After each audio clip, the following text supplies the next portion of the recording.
गुरु दिन यर गुरु हिम किरण गुरु दीपौ गुरुदेव आपा परः परम परः जो सावई रे बलिहारी गुरु आपनी देवाड़ी सहबार मानस उन्दौ देव क्यों करन लगैया।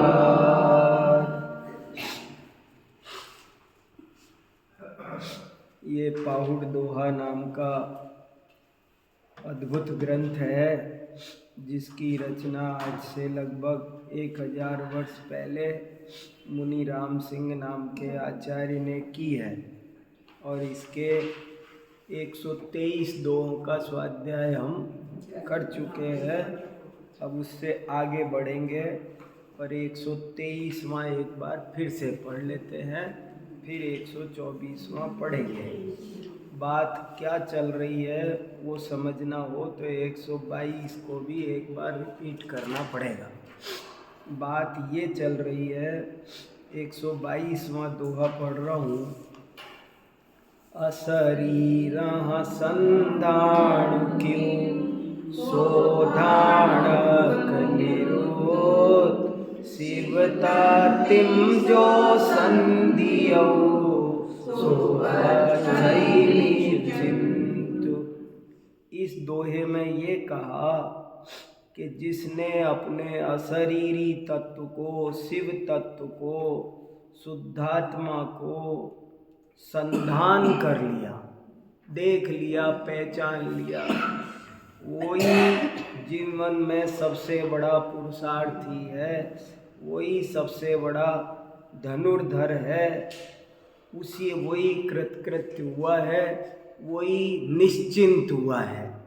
मैंने सब काम से निश्चिंत वो हुआ है जिसने अपने अंदर में आत्म तत्व को जान लिया। कल मैं एक टैक्सी से नोएडा गया था, तो मैंने वो टैक्सी कुंद कुंद भारती में था तो वहाँ बुला ली।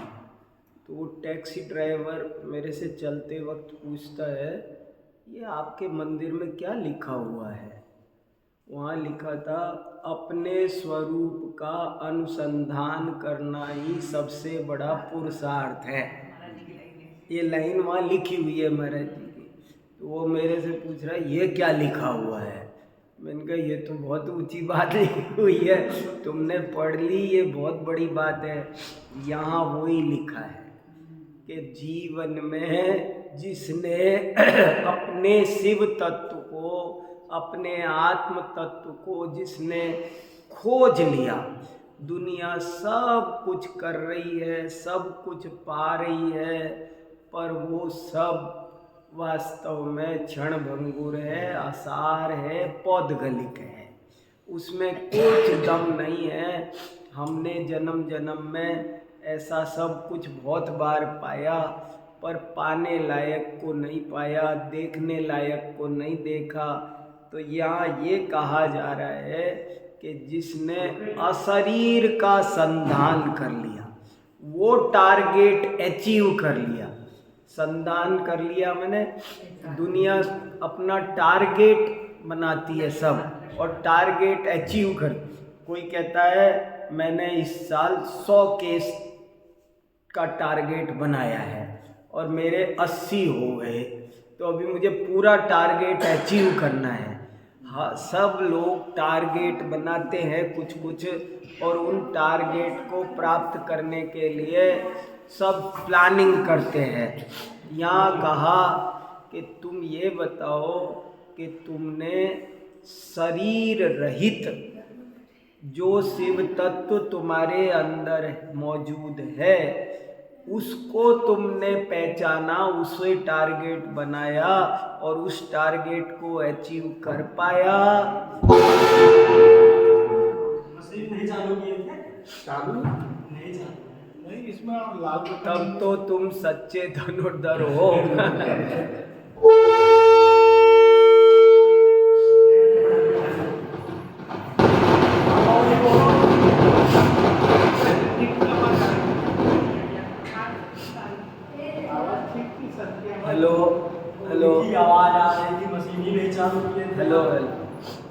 अब ठीक है, ठीक है। देखो, तो एक बहुत महत्वपूर्ण चर्चा आ रही है कि भैया, अगर आपने अपनी आत्मा को पहचाना तो तुम पुरुषार्थी हो, कर्मठ हो, वीर हो, और यदि नहीं पहचाना तो तुम अकर्मण्य हो, निरुद्यमी हो, प्रमादी हो, फेल हो, लाइफ में फेल, और पा लिया तो समझो पास हो। ये बहुत बड़ी बात है जो अपन कैरी भी लेते हैं, लेकिन फिर भी उसकी ओर जितनी गंभीरता से ध्यान जाना चाहिए वो नहीं जाता है।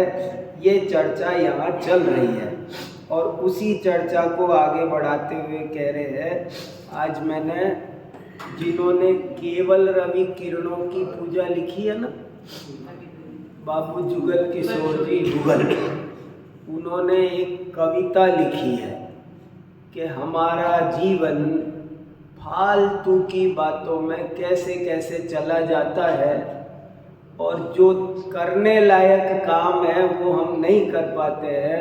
मैं आपको वो कविता ग्रुप पर भेजूंगा, आप सुनना।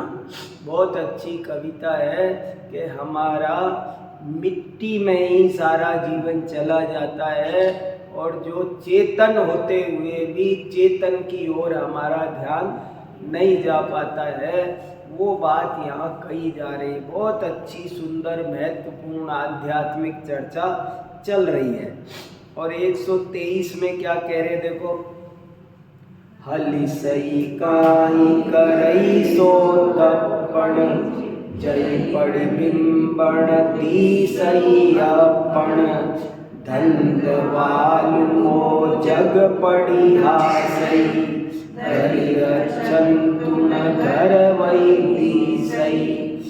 जिंदगी की विडंबना का चित्रण है, हमारी क्या हालत हो रही है और कितनी बढ़िया बात, कहने का तरीका अद्भुत है। बात कही नहीं जा रही है फिर भी एक तरीका ला रहे हैं कि हली है सखी, मैं उस दर्पण का क्या करूं जिसमें मुझे अपना ही चेहरा नहीं दिखाई देता। मैंने बहुत सारी अपनी धार्मिक उपलब्धियों का एक बायोडेटा आपको गिनाया, वो कह रहे सब ठीक है, पर तुमने अपने आत्मा को देखा तो ये ऐसी बात हो गई कि दर्पण तो है पर अपना चेहरा नहीं दिख रहा, तो दर्पण ही किस बात का। ऐसे ही हम बहुत कुछ धर्म के नाम पर लंबी चौड़ी लिस्ट गिनाते हैं, लेकिन हम उसमें अपनी आत्मज्ञान को, आत्मदर्शन को नहीं कर पाते हैं। तो वो जैसे बिना चेहरा दिखाने वाला दर्पण है, वैसी बात है कि जहाँ अपना प्रतिबिंब ना दिखाई दे, उस उपवास का क्या फायदा कि जिसमें आप अपनी आत्मा के पास नहीं गए। उस तीर्थ यात्रा का क्या फायदा जिसमें आपने निर्मल आत्मा रूपी तीर्थ में स्नान नहीं किया। उस जिन दर्शन का क्या फायदा जिसमें आपने निज दर्शन नहीं किया। यहाँ ये कहना चाह रहे हैं। और छल ग्रहण मत करना। कोई समझेगा अच्छा तो फिर ये सब भी छोड़ दे,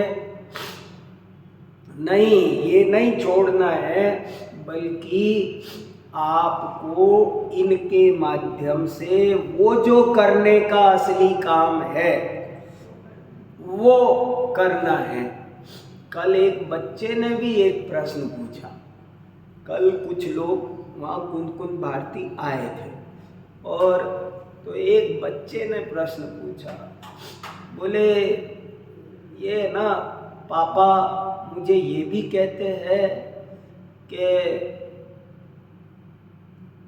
शुभ राग हेय है, पूजा पाठ ये भी हेय है, ये भी कहते हैं, और ये भी रोज कहते हैं तू मंदिर नहीं जाता, प्रक्षाल नहीं कर रहा, पूजा नहीं। मुझे मेरे पीछे रोज सुबह पर लगे जाते हैं, मंदिर जा, पूजा कर, प्रक्षाल कर, ये भी मुझसे कहते हैं और ये भी समझाते हैं कि शुभ राग है, तो ये क्या मामला है? इनसे कहो मेरे से एक बात कहें, या तो राग हे कहे ये सब, नहीं तो मुझे मंदिर जाने को कहे। मैं मंदिर भी जाऊं और कहते रहते हैं हे है। मैंने कहा बहुत इम्पोर्टेंट बात है। बात यह है कि तुम मंदिर जाओ, प्रक्षाल, पूजन, ध्यान, स्वाध्याय सब करो, और वो इसलिए है अभी बताना जरूरी है कि तुम उनको साध्य मत समझ लेना।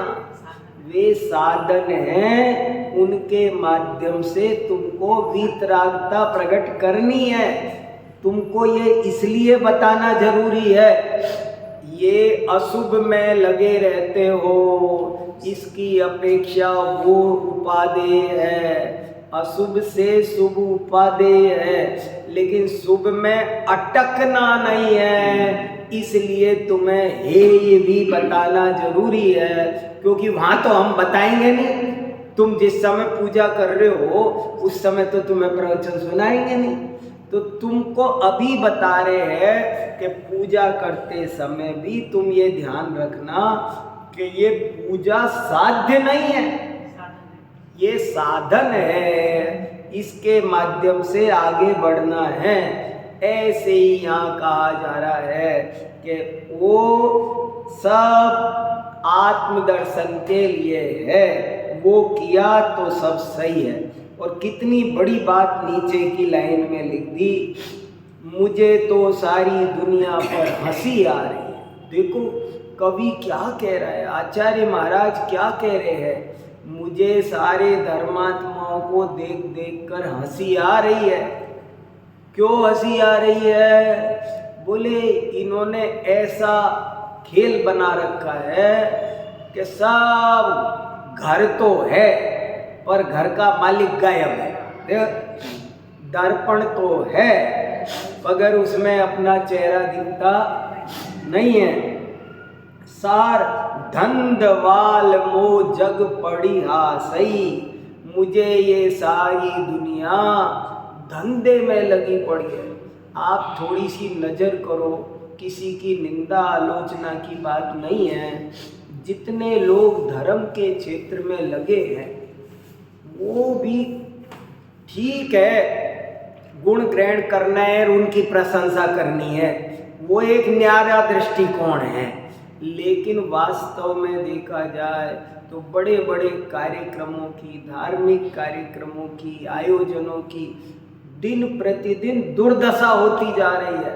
कई बार धार्मिक कार्यक्रम भी व्यवसाय बनते जा रहे, चंदा इकट्ठा पैसे खड़े करने के ही निमित्त बनते चले जा रहे हैं। कैसे ज़्यादा पैसा आएगा, कैसे ज़्यादा लोग विधान में बैठेंगे, कैसे क्या होगा, कितने की बोली ज़्यादा लग सकती है, कितना चल सकता है, कितना निभ सकता है।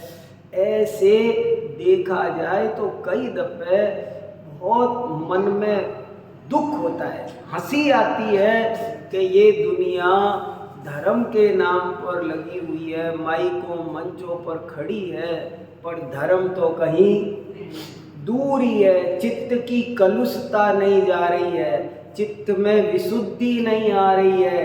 दिखावेबाजी में, मान अहंकार में ही बहुत लोगों का समय चला जा रहा है। हमें किसी की आलोचना नहीं है, कोई किसी की तरफ नहीं देखना, लेकिन अपने को सुधारने के लिए ये बात है, धंधवाल मो जग पड़ी सही, घर अच्छन तुण घर वही दी सही। क्या कितना बड़ा टॉन्टिंग कर दी, कितना बड़ा व्यंग कर दिया। घर है पर घर वाला तो गायब है। आप किसी के घर गए और घर वाला नहीं मिला, घर पर कोई नहीं, तो आप क्या कहोगे? क्या मतलब निकला आने का? घर वाला मिले, ऐसे ही कह रहे हैं। सब किया, सारी बाह्य क्रियाएं अंतरंग क्रिया के लिए है। बाह्य तप अंतरंग तप के लिए। खाली कुकर तपाओ तो उसमें दाल चावल तो डाले नहीं, कोरा कुकर रख दिया। इसलिए यहाँ कह रहे हैं बात को छल ग्रहण मत करना। एक अपेक्षा ये है कि जो जितना कर रहा है करने दो, आज नहीं तो कल क्या पता किसको सद्बुद्धि आएगी और कौन सुधरेगा। कोई ऊपर से भी धर्म कर रहा हो ना और थोड़ा कसाय वश भी कर रहा हो तो भी जिनवाणी में उसकी प्रशंसा की गई है। ऐसे तक का एक बहुत अच्छा दोहा है, मन जाए तो जान दे तू मत जाए शरीर, उतरी धरी कमान का कहा करेगा तीर। दो तरह की बात आती है, एक तरफ तो मन से नहीं किया तो बेकार है, मना किया कि तू मन से नहीं कर रहा है। देखो कैसे कैसे बड़ी विवक्षा है। आज मुझे मेरा बेटा एक नीत्शे फिलोसफर की किताब सुना रहा था, तो उसमें लिखा है वो हर चीज की बुराई करता है। मैंने कहा हम भी करते हैं, जैन दर्शन भी हर चीज की सब कुछ है, हम कहते हैं कि नहीं कहते हैं, लेकिन जो सर्वथा है ये कहता है वो गलत है, और जो कथनचित है कहता है सो सही है। हम कथनचित है कहते हैं, वो सर्वथा है कह रहा है। कितना फर्क है बात में। तो मुझे दो दोहे बहुत, देखो जिनवाणी सुलझाती है, मिथ्यावाणी उलझाती है। एक वाणी वो एक तरफा बात कहती है, दो तरफा बात नहीं कहती। और वाणी में और जिनवाणी में ये अंतर है कि और वाणी एक तरफा बात कहती है, वो पूरी बात नहीं बोलती, गड़बड़ करती है, और जिनवाणी दुतरफा बात कहती है। जिनवाणी देखो, एक दो दोहे सुनो आप। एक दोहा तो है, एक तो ये दोहा है, मन जाए तो जान दे तू मत जाए शरीर, उतरी धरी कमान का कहा करेगा तीर। कि मन जा रहा है तो जैसे मैं उपवास करूं और मेरा मन जा रहा है, तो अब ये सुदेश जी क्या बोलेंगे मेरे को, या ऐसे उपवास का क्या फायदा जब आपका मन ही खाने में जा रहा है, तो ऐसे उपवास करने से क्या फायदा। तो फिर अगली बार से मैं उपवास छोड़ देता हूँ। अब ये मेरी गलती हो गई। इन्होंने तो ये कहा था कि भाई मन भी नहीं जाना चाहिए, मगर मैंने सोचा मन तो रोक नहीं सकता तो उपवास ही छोड़ दो। तो ये जिनवाणी नहीं है, जिनवाणी दोनों बात करती है। वो कहती है तुम कोशिश करो, अभ्यास करो, कोई बात नहीं, तुमने आज उपवास किया ना, मन गया ना, जाने दो कब तक जाएगा देखते हैं। एक दो बार चार बार करोगे ना तो धीरे धीरे मन भी जाना रुक जाएगा। तुम तो बैठा करो, जैसे कोई स्वाध्याय में बैठे और बैठकर उसको हल्की नींद आने लगे, ऊँगा है, तो कोई क्या कहेगा, क्या फायदा तुम्हारे स्वाध्याय में बैठने का। लेकिन ये बात पूरी नहीं है, वो उसको थोड़ा सावधान करने के लिए कहा है, इसलिए नहीं कहा कल से मत आया कर। अरे बैठने दो, अभी 1 घंटे में वो पौना घंटे सो भी रहा है तो 15 मिनट सुन तो रहा है ना। कल को 20 सुनेगा, 25 सुनेगा, आधा घंटा सुनेगा, और कौन दिन ऐसा आएगा कि वो अच्छे अच्छे सुनने वालों से आगे निकल जाएगा, बाजी मार जाएगा। बाह्य क्रिया का बहुत बड़ा महत्व है, वो हमको धर्म के वातावरण में बनाए रखती है, उससे दूर नहीं भगाती, इसलिए उसकी बड़ी कीमत है। लेकिन दूसरी तरफ दूसरा दोहा है, दूसरा दोहा ये है, मन मैला तन उजला बुगले जैसा भेक, या से तो कौआ भला भीतर बाहर अब क्या करें? मैं आपको बात बता रहा हूँ, नीत्शे बहुत बड़ा जर्मनी का दार्शनिक, और उसने हर चीज की बुराई करी। लेकिन आप जब सर्वथा बुराई करते हो तो आप एकांतवादी बन जाते हो, जिनवाणी के जिनमत के बाहर हो जाते हो। और जब आप सिक्के के दोनों पहलू बोलते हो, अंदर जाने के लिए आपको प्रेरणा दी जा रही है। बताओ कैसे कैसे दो दोहे हैं गजब के। एक दोहा तो कह रहा है मन भाग रहा है तो भागने दे, चिंता मत कर, मन के चक्कर में हम क्या क्रिया ना करें, मन जबरदस्ती संभालो। एक ये उपदेश है। एक उपदेश है कि तुम मन की चिंता मत करो, तुम संभालो, क्रिया करो। और एक उपदेश ये है कि ऐसी क्रिया का क्या फायदा जब माला तो कर में फिरे, मनवा फिरे बाजार। ऐसे ऐसे बहुत दोहे हैं। माला तो कर में फिरे, मनवा फिरे बाजार, ऐसे दोहे हैं। तो क्या करे, क्या करे? माला छोड़ दे? नहीं, वो जो मन बाजार में फिर रहे ना, वो छोड़ो। कहना तो वो था, और ये क्या करता है, माल उल्टा कर देता है। इसलिए जिनवाणी को समझने में बहुत सावधानी चाहिए। अब यहाँ कहा कि तुम्हारी सारी धर्म क्रिया बेकार है, तुमने अपनी आत्मा को नहीं जाना तो तुम्हारी सारी धर्म क्रिया बेकार है।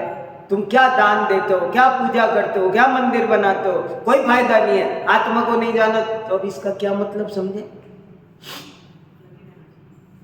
लगे रहो, उसे छोड़ना नहीं, उसमें संतुष्ट मत हो, बस इतनी सी बात है। और जो मूल मुद्दा हमारे हाथ से छूट रहा है, उस मूल मुद्दे पर जरूर फोकस करो।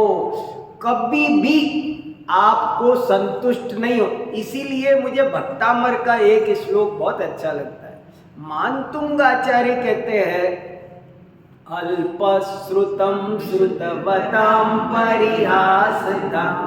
हे भगवान, कितने बड़े महान बुद्धिमान ज्ञानी वीतरागी संत, मानतुंग आचार्य जितने महान आचार्य, मुझे बहुत ही आश्चर्य होता है कि वो ये लिख रहे हैं, अल्पश्रुतम श्रुतवताम परिहासताम्।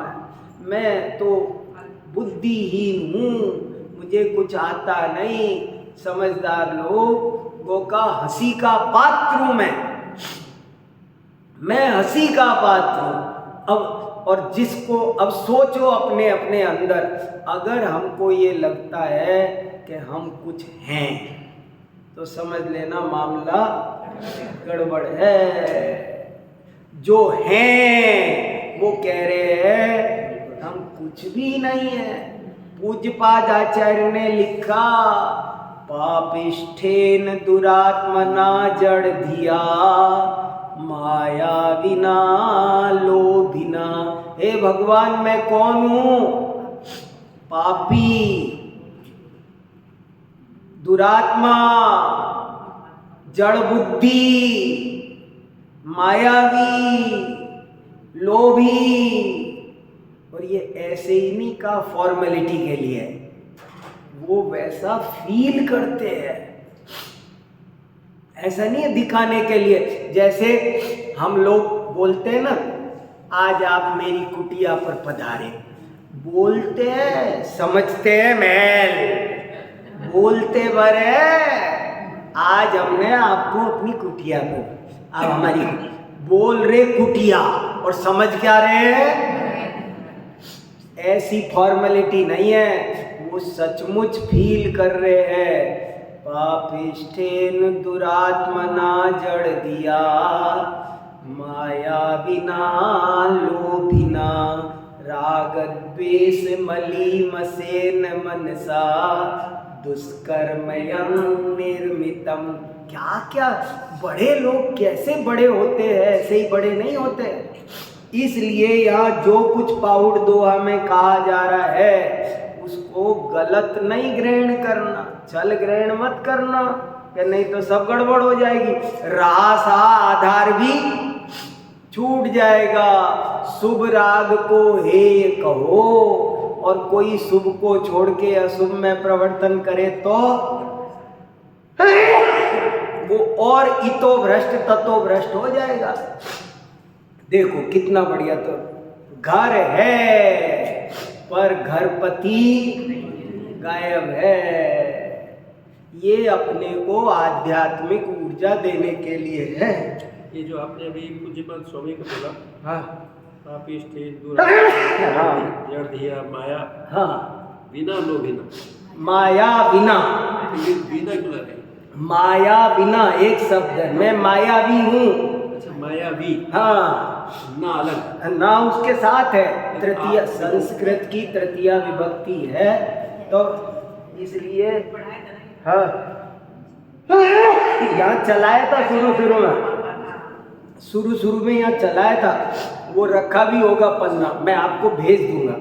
माया बिना एक शब्द है। मैं मायावी हूँ। लो बिना मैं लोभी हूँ।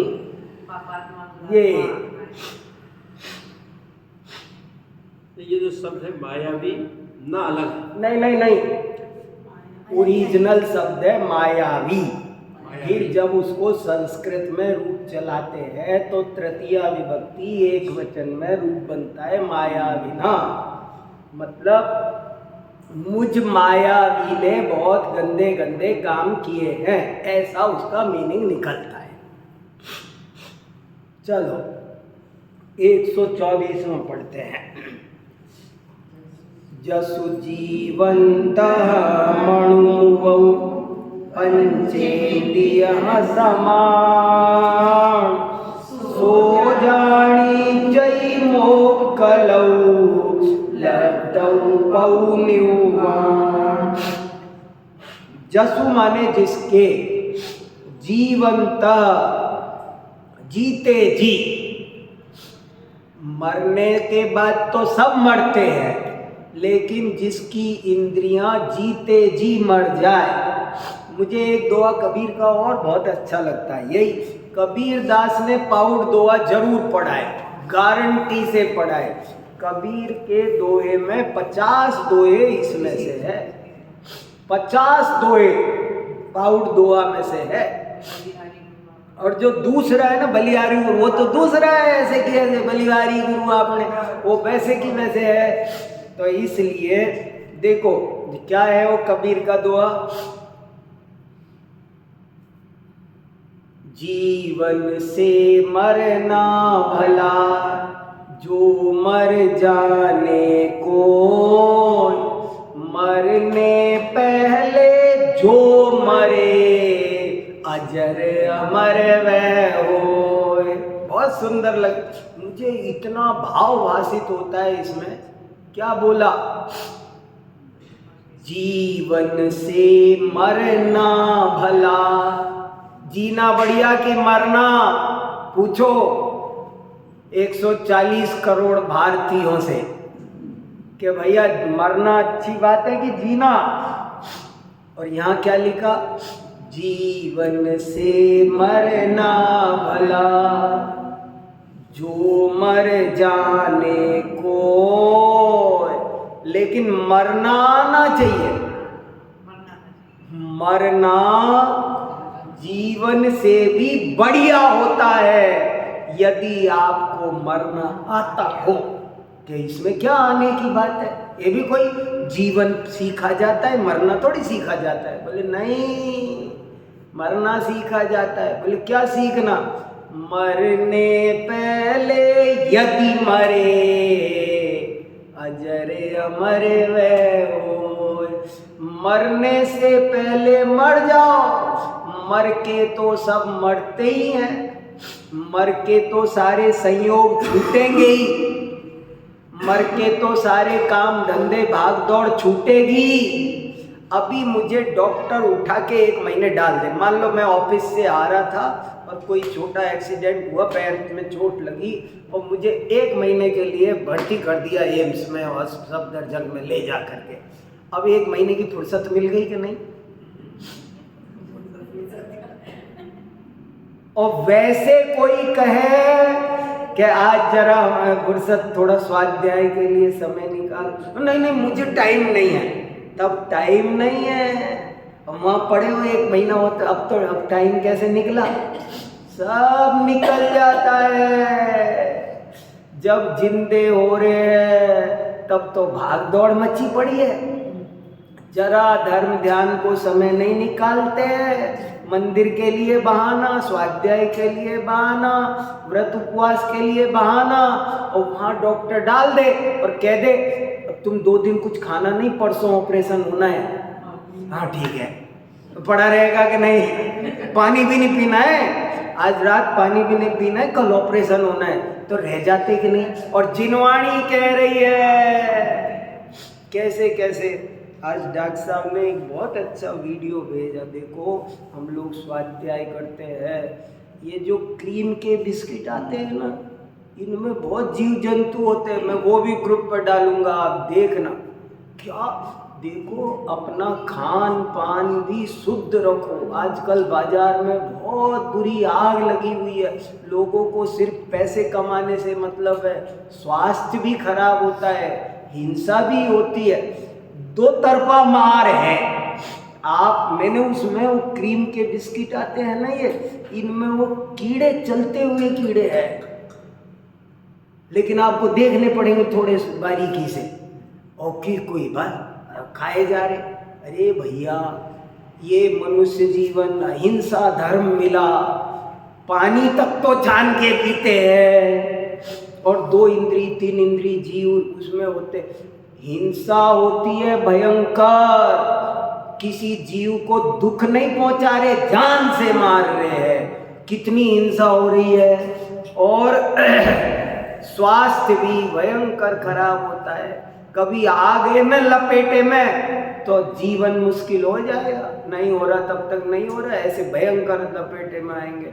इसलिए बहुत सावधानी रख करके जीवन यापन करना चाहिए। तो ये दुआ है, वो यहाँ से आया। कबीर ने लिखा, मरने से पहले मरो, मरने से पहले मरो, मर जाऊंगा तब सब संयोग छूटेंगे ना। समझ लो आज ही मर गया मैं, समझ लो थोड़े दिन पहले ही समझ लो कि हम तो मर गए। अब कितनी जगह भाग दौड़ करेंगे, फालतू भाग रहे हैं। वही यहाँ कह रहे हैं, जसु जीवंता मणु पंचेंद्रिय समान, जिसके जीते जी मन मर जाए, 5 इंद्रियों को साथ लेकर, पंचेंद्रिय समान, 5 इंद्रियों को साथ लेकर मन मर जाए। अब आप जरा इस स्थिति की कल्पना करो, 5 इंद्रियों को साथ लेकर मन मर गया, इसका मतलब क्या है? इसका मतलब क्या है? सोचो, 5 इंद्रियां मर गई और मन मर गया, इसका मतलब क्या होता है? मतलब ना स्पर्श का ज्ञान हो रहा है। देखो, अगर मुझे ये पता चल रहा है चिकना चिकना रुकना, इसका मतलब है मेरी स्पर्शन इंद्री जिंदा है, मरी नहीं है। रस, अगर खट्टा मीठा पता चल रहा है तो रसना जिंदा है, खुशबू आ रही है तो घ्राण जिंदा है, काला पीला हरा नीला दिख रहा है तो चक्षु इंद्र जिंदा है, कोई आवाज सुस्वर दुस्वर आ रहे हैं तो कर्ण जिंदा है। और 5 काम बंद हो तो सोच विचारी चल रही है तो मन जिंदा है। 5 इंद्रियों को साथ लेके मन मर जाए, वो दशा कैसी होती होगी? ये दशा हो जाएगी। वो दशा शुद्धोपयोग की है, वो दशा को सामायिक कहो, शुद्धोपयोग कहो, आत्मानुभूति कहो, आत्मलीनता कहो, जब उपयोग पूरी तरह बाहर से हट जाए, अपने अंदर समा जाए, तो उस दशा का नाम धर्म है। श्रद्धा तो करो। भाउड दोहा क्या कह रहा है कि आपको पता तो चले कि असली धर्म है क्या, भले तुम आज ना कर पाओ, कल करो, परसों करो, देर लगे, लेकिन तुमको पता तो चले ना सही क्या है। वो कल मिलेगा, लेकिन पता तो चले। देखो, जसु जीवंत मणु पंचेन्द्रिय समान, सो जानी जय मोकलौ लदौ पौनिर्वाण। जिसका जीते जी, मरने के बाद की कहानी नहीं है, शमशान में पहुंच गए उसके बाद की कहानी नहीं है। कोई कहे ये पड़ी डेड बॉडी, देख लो इसका मन इंद्रिया मर गई, उसकी बात नहीं है। जिन जीते जी जिसकी मन इंद्रियां मर गई, सो जानी जई मोकलौ, बस समझ लो वो मुक्त हो गया। वो उसका वो मोकला, मोकला माने छूट गया, वो मुक्त हो गया। लद्दौ पौ निर्वाण, निर्वाण को प्राप्त कर लिया। जो जीते जी ये दशा जीवन में एक बार क्षण भर के लिए भी ये दशा प्रकट हो, तो समझो हमने धर्म किया, नहीं तो समझो अभी तक हम सब अभी प्रैक्टिस कर रहे हैं, सीख रहे हैं, रास्ते में हैं। अभी धर्म अर्म की प्राप्ति कुछ हुई? धर्म की प्राप्ति किसे कहते हैं? जब पांचों इंद्रियां और मन, और ये मत सोचना कि ये दशा तब होगी जब हम 13वें गुण स्थान में पहुंचेंगे, 7वें में पहुंचेंगे, नहीं। आप पीछे पढ़ा था हमने, आज हो सकता है ये काम, हम और आप कर सकते हैं। कितनी बड़ी बात है। जसु जीवंत मणु पंचेन्द्रिय समान, सो जानी जई मोकलौ लद्दौ पौ निर्वाण। एक तो लोगों को सही धर्म की श्रद्धा भी नहीं है, पता तो चले कि सही धर्म है क्या, परमार्थ धर्म है क्या, भले उसे नहीं कर पा रहे, नहीं पा पा रहे, कोई बात नहीं। अरे हमारी कॉलोनी में कश्मीर का बढ़िया ओरिजिनल सेव नहीं मिलता, तो जो मिल रहा है सो लेके खा रहे हैं, लेकिन इसका मतलब हमको पता तो रहे कि ये वो चीज नहीं है। हमको असली दूध क्या होता है, असली तत्व क्या है, असली धर्म क्या है, उसका ज्ञान तो हो। ये कहा। अब देखो क्या कह रहे 125। किम की जय बउआ खरहा जे काले खय जान, जे मैं कर संत मुनि तब बड़ मोक कहान। किम की जय, क्या किया जाए, क्या करें? बहु अक्षरई, बहुत अक्षरों का क्या करें, बहुत किताबों का, बहुत पढ़ने का।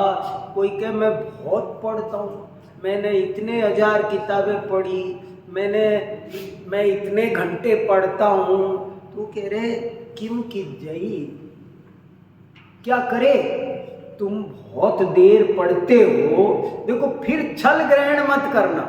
मुझे आज ये बात बहुत इम्पोर्टेंट लगी कि जैन धर्म में, जैन कथन में और दूसरे के कथन में क्या फर्क है कि वो एक तरफा बात करते हैं। और जैन धर्म दुतरफा बात करता है, पूरी बात करता है। कोई भी बात है सब में प्लस माइनस होते हैं। हर एक सेंटेंस, आप दुनिया का कोई भी सेंटेंस ले आओ वो कंप्लीट नहीं होता है, सब अपूर्ण है, सब खंडित सत्य है। स्यादवाद उनको पूर्ण बनाता है। तो यहाँ पर यही कहा कि अब जैसे ये कहा जा रहा है तुम बहुत पढ़ते हो तो हम क्या करें? अच्छा, तो फिर कल से पढ़ना बंद। इसका नाम है छल। समय सार में शुरू में ये बात लिखी कुंद आचार्य देव ने कि मैं तुमको एक बहुत ऊंची बात सुनाने जा रहा हूं, तुम छल ग्रहण मत करना, मारे जाओगे।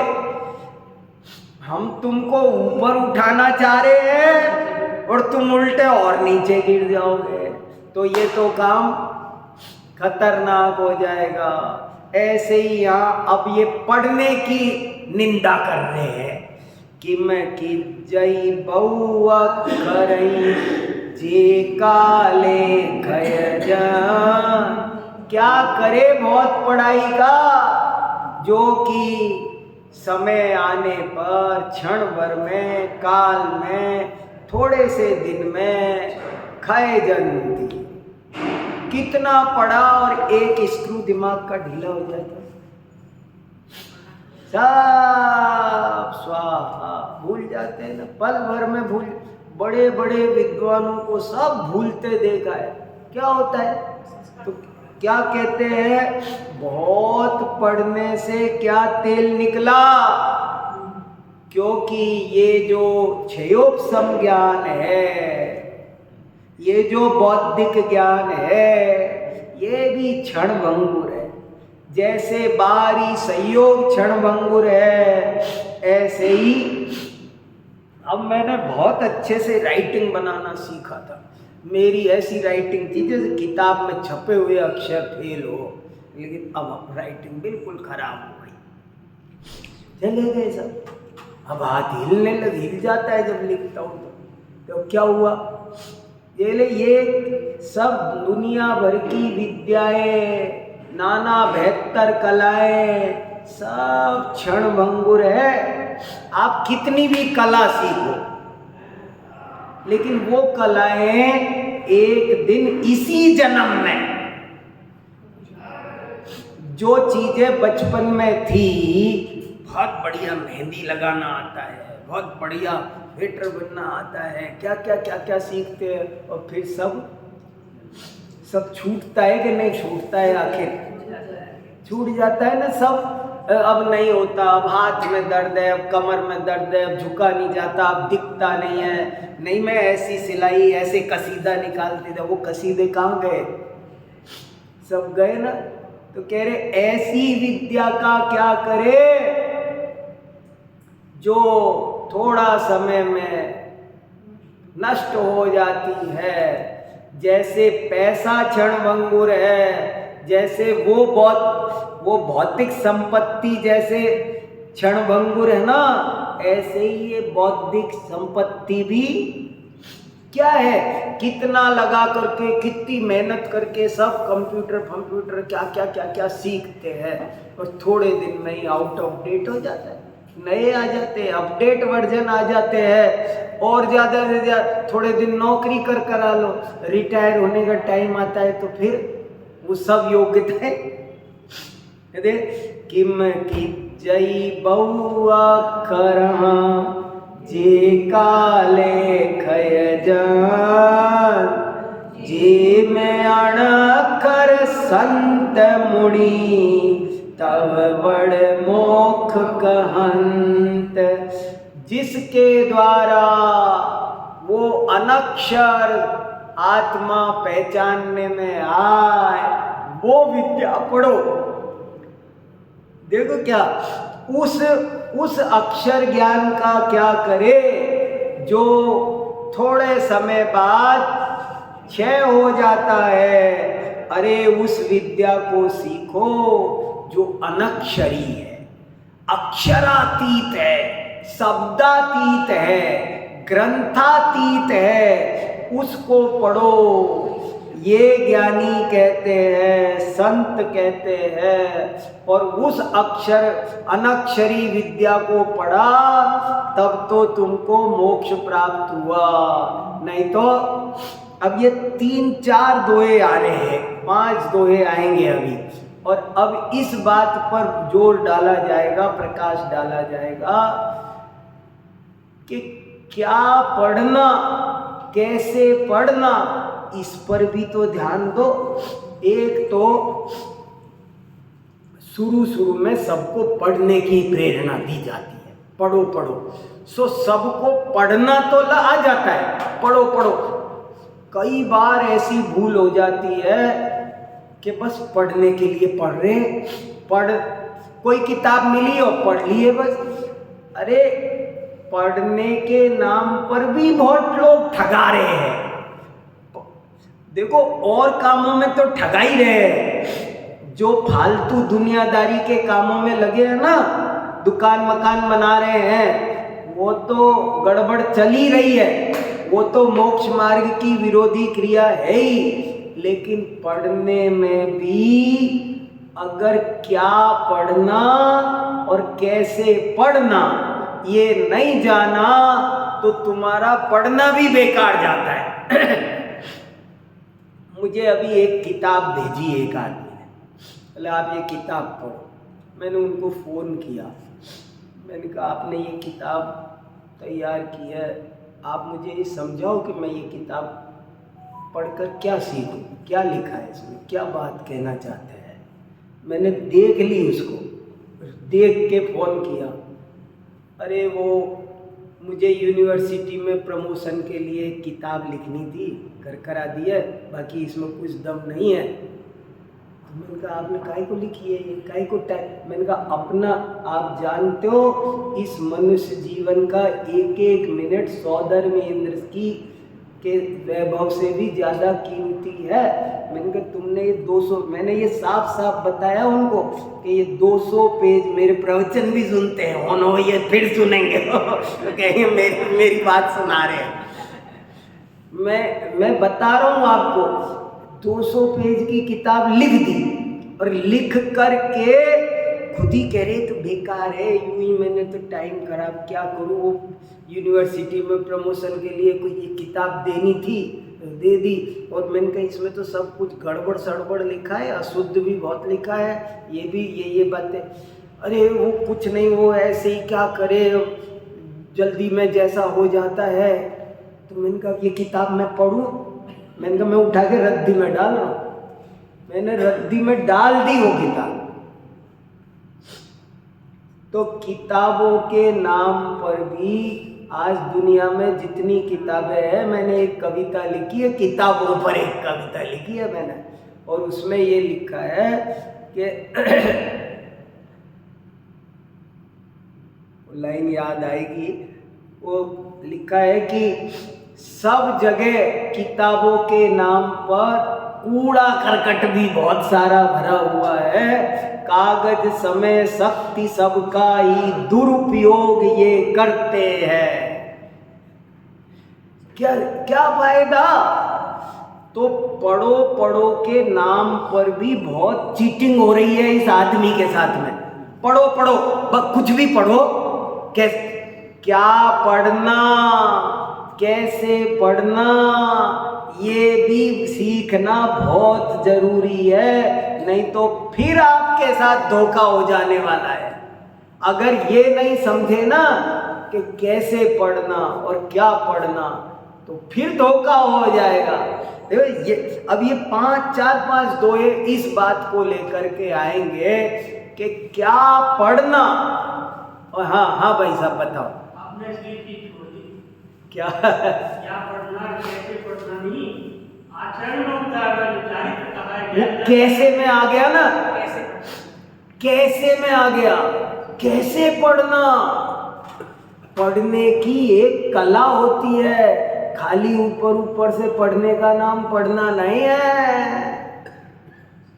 इसलिए वो बात उसमें शामिल है, छूट नहीं रही है क्या पढ़ने, खाली पढ़ने के नाम पर भी धोखा हो जाए, इसलिए तो किम की जई बउआ करई जे काले खय जान, जे में अड़ा कर संत मुनि तब बड़ मोख कहन।